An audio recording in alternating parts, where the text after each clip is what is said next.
Official assignment, official designation. तो राजनीति में लाने का आपको श्रेय आप राजनाथ सिंह जी को देंगे? जी बिल्कुल।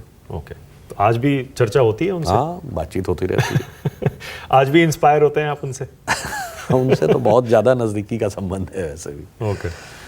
और फिर मुझे शुरू में वहाँ भी जब मैं गया, चित्रकूट में रहा, तो नानाजी देशमुख के साथ बातचीत करने का मौका मिला। अब वो तो हम लोगों से बहुत बड़े, वो तो राजनाथ जी से भी एक पीढ़ी बड़े व्यक्ति, तो उन लोगों से भी बातचीत करके एक अलग सीखने को मिलता था। तो जिसे कहते हैं कि कई चीज़ें ऐसी होती हैं कि कम आयु में आपको एक्सपोजर ज़्यादा हो जाए।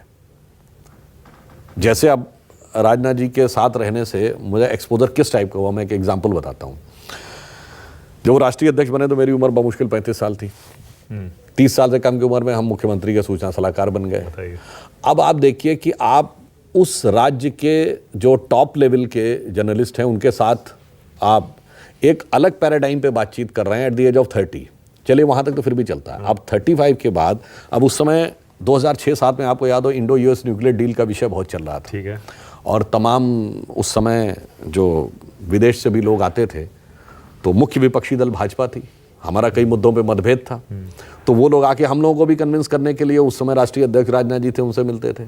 चाहे यूएस एम्बेसडर हो, नेशनल सिक्योरिटी एडवाइज़र हो, भारत सरकार भी भेजती थी अपने सिक्योरिटी एडवाइज़र को विषय स्पष्ट करने के लिए, तो कभी वहाँ रक्षा राज्य मंत्री आ गए।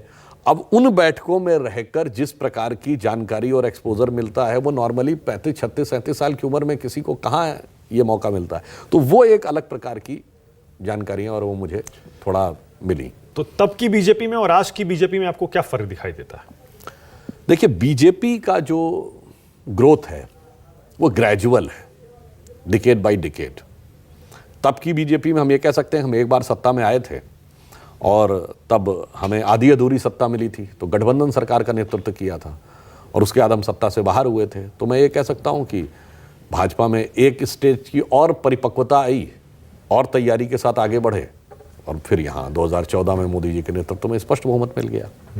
तो अगर आप यूँ देखें इन अ वे कि 1950s हम एक अप्रासंगिक दल थे, 60 का दशक हम एक प्रासंगिक दल हुए, मतलब हमारे 35 सांसद जीत के आए 1967 में, कई राज्यों में हम एसवीडी गवर्नमेंट्स में शामिल हुए। 70s के डिकेड में हम एक महत्वपूर्ण दल हुए, केंद्र की सत्ता में हम भागीदार थे और पहली बार 3 राज्यों में हमारे मुख्यमंत्री बने, हिमाचल, राजस्थान और मध्य प्रदेश में।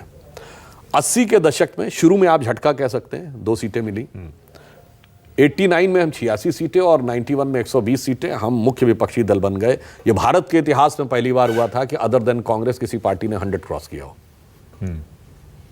तो हमने 100 क्रॉस करके बाइपोलर पॉलिटिक्स हो गई। इन द डिकेड ऑफ 2000 यानी 2001 आए तो we were leading the government under Shri Atal Bihari Vajpayee ji, a coalition government. In the decade of 2010, we were leading the government under leadership of Shri Narendra Modi with a clear majority. And by the end of the decade of 2019, दोबारा clear majority. तो मैं ये कह सकता हूँ कि भाजपा में एक क्रमिक विकास की प्रक्रिया हुई और जिसे समय समय पर नेताओं ने अपनी योग्यता और क्षमता से योगदान दिया। यदि शुरू में श्यामा प्रसाद मुखर्जी जी ने 50 के दशक में अपने बलिदान से, तो 60 के दशक में अपने विचार और संगठन से दीनदयाल उपाध्याय जी ने, तो उसके बाद अपनी लोकप्रियता और वक्तृत्व कला से अटल बिहारी वाजपेयी जी ने, अपनी संगठनात्मक क्षमता से आडवाणी जी ने, और आज अपने विराट जन समर्थन और अपनी अद्भुत विलक्षण प्रतिभा से नरेंद्र मोदी जी ने। तो ये मैं मानता हूं कि भाजपा ने समय समय पे ऐसे नेताओं को उत्पन्न किया जो भारत की राजनीति के धरोहर हैं। और मैं कह सकता हूं आज की जैसे समकालीन राजनीति में या 75 साल के इतिहास में, चाहे बताइए मोदी से ज़्यादा पॉपुलर कोई नेता हुआ क्या?